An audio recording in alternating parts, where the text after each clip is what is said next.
누가복음 6번째 시간입니다. 바리새인들의 행동에 대해 예수님께서 그렇게 모욕을 가하셨던 이유는 그들이 시대의 표적들을 이해하지 못했기 때문이었다. 그들은 예언들을 진정으로 이해하지 못했으며 따라서 자신들이 지기에도 너무 무거운 짐을 사람들에게 지웠다. 11장 14절 이하, 37절 이하. 바리새인들은 그들 자신이 만들어 놓은 율법의 덫에 걸렸으며 평가의 척도로서 자신들이 고안한 기준을 사용하였다. 11장 29절 이하, 12장 54절 이하. 그러므로써 그들은 가난한 자들을 노예화시켜 버렸다. 누가는 데오빌로가 바로 이 점을 깨닫기를 원했다. 그들의 속임수와 누룩과 의식을 경계하십시오. 11장 54절, 12장 1절. 그러한 바리새인들 그러한 말들이 매우 성경적으로 들리게끔 합니다. 청지기직과 자비, 가난과 부에 관한 주제가 전면에 등장한다. 왜 많은 제자들과 사도들이 돈처럼 중요한 어떤 것에 대해 그토록 무관심했을까? 그 이유는 주인께서 그들에게 그럴 만한 영광스러운 약속들을 주셨기 때문이다. 12장 22절 이하. 이것은 제자들이 돈에 관해 주의를 기울이지 않아야 한다는 것을 의미하지 않는다. 그렇다. 그들은 청지기가 되도록 부름을 받았다. 12장 35절 이하. 청지기직에 대한 명령은 단지 영적인 부에만 적용되지 않는다. 예수님의 제자들은 불의한 재물인 돈, 일만하게 뿌리 16장 9절을 신중히 처리하도록 명령을 받았다. 이는 많은 돈뿐만 아니라 아주 적은 양의 돈에도 적용된다.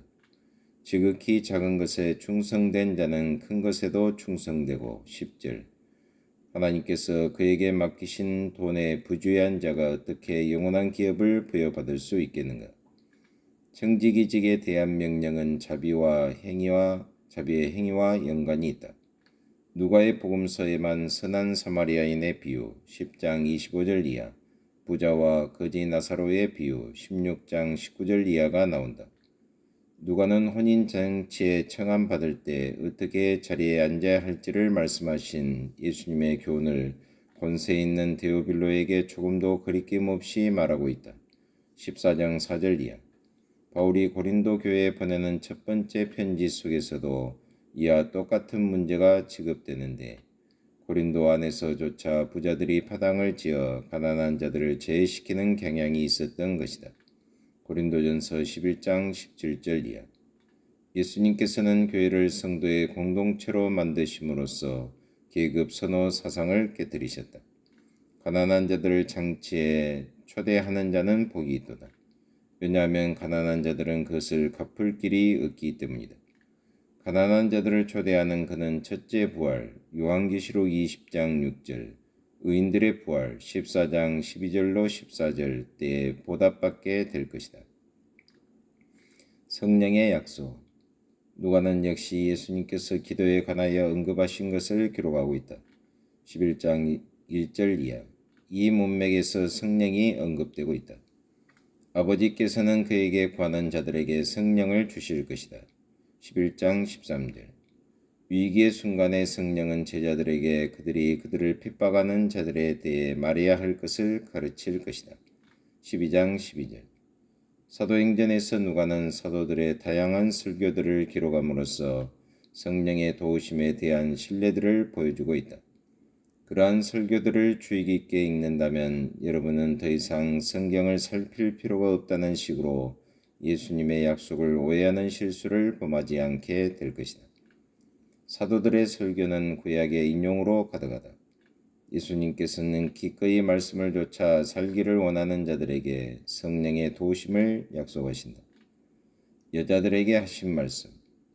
그는 역시 어떻게 여인들이 유대 분파의 말씀을 듣도록 부르심을 받는지에 대해서 보여주고 있는데 그것은 누가의 특징적인 것이다. 회당에서 여자들은 눈에 띄지 않는 곳에 있어야 했다. 지금도 여자들의 입장을 허락하지 않는 예루살렘의 유대 분파의 정통 구역인 미시아림에 속하는 동부 유럽 회당들이 있다. 예수님께서는 마르다가 중요한 것을 간과하지 못한 것에 대해 꾸짖으셨다. 예를 들면 마리아가 행한 것을 그녀는 알지 못했던 것이다. 즉 마리아는 자신의 의무를 다한 후에 집안에 다른 허드렛 일을 찾지 않고 단지 자신의 언니를 남겨둔 채 문자적으로 말하자면 예수님의 발 앞에 나와 앉아 있었던 것이다. 10장 38절로 42절. 예수님께서는 한 가지만이라도 촉안이라고 말씀하셨다. 그런데 이 이야기는 여성 해방과는 아무런 상관이 없는 것이다. 예수님께서는 사람들을 떼어놓기 위해서가 아니라 과연 무엇이 중요한 것인지, 즉 하나님께서 부르신 대로 따르기 위해서 먼저 관심을 쏟아야 할 것이 무엇인지를 가르치기 위해서 오셨다. 구원의 날. 본 단락에서 많이 나오는 병 고치는 기사는 비록 이스라엘의 지도자들이 그것을 깨닫기를 거절했다 할지라도 희년의 도래를 가리키는 것이다. 그들의 거절로 인해 예수님께서는 그들을 열매 맺지 못하는 무화과나무 13장 6절 이하와 독수리가 그 주변에 모여드는 죽음 17장 37절로 비교하였다. 이러한 거절에도 불구하고 예수님께서는 계속해서 은혜에 대해서 말씀하신다. 즉 그는 거듭에서 생생한 용어로 구원을 묘사하고 있다. 그가 구속 역사 중에 매우 잘 알려진 여리고성에 도착하셔서 그를 다윗의 자손이라고 찬송하는 한 소경을 고칠 그때에 메시아로서 응당받으셔야 할 찬양을 받으신다. 18장 35절 이하. 여리고 지역의 세관장으로 사람들로부터 멸시를 받던 삭개오조차도 예수님을 자기의 집에 초대할 수 있도록 허락받는다. 여호수아에 의해 용납을 받았던 기생 라합은 여기서 이 삭개오와 좋은 대조를 이룬다. 새 여호수아인 예수님께서는 삭개오에게 오늘 구원이 이 집에 이르렀다고 말씀하신다. 19장 9절. 7. 평화의 성읍이 메시아를 배척하다. 19장 28절로 23장 49절. 예루살렘의 최후의 시간. 절정의 시간이 예수님과 예루살렘을 향해 가까이 오고 있었다. 얼마 있지 않으면 사람들이 예수님을 자신들의 왕으로 원하지 않았음이 명백하게 드러날 것이었다. 19장 27절. 그리고 그의 죽음 역시 결코 우연한 사건이 아니었음도 명백하게 드러날 것이었다. 예수께서 이 말씀을 하시고 예루살렘을 향하여 앞서서 가시더라. 19장 28절. 그 성읍은 그에 관하여 어떤 결정을 내리지 않을 수 없었다. 그러나 평화의 성읍 예루살렘은 예수님께서 가져오신 평화에 대해서는 관심이 없었다. 42절. 참조 2장 14절. 그러므로 평화는 그 땅에서 옮겨지게 될 것이다. 19장 43절 44절. 참조 2장 14절. 요한계시록 6장 4절. 레위기 26장 6절.